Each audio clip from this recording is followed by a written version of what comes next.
Pasca tertangkapnya Bupati Ogan Ilir Awe Noviadi akibat mengkonsumsi narkoba pada operasi tangkap tangan BNN, Wakil Bupati Ogan Ilir Ilyas Panji Alam menyatakan setuju jika seluruh PNS di lingkungan Pemkab Ogan Ilir dilakukan tes urin. Ia menilai maraknya narkoba adalah musuh negara dan harus dijauhi. Untuk memberantas peredaran narkoba hingga tuntas di Ogan Ilir, pihaknya akan berkoordinasi dengan kepolisian dan Kodim. Tidak hanya di OI ya, di semua lah di Indonesia ini kalau bisa narkoba itu jangan ada. Ada ini musuh kita semua itu. Tes urin untuk para PNS di OI. Oh ya, bisa saja. Setuju.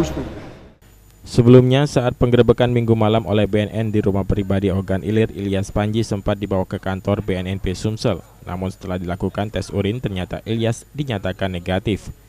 Sementara itu, seperti dilansir di berbagai media, Menteri Dalam Negeri Cahyokumolo akan mengangkat Wakil Bupati Ogan Ilir, Ilyas Panji Alam, untuk menggantikan Bupati Awe Noviadi yang ditangkap BNN.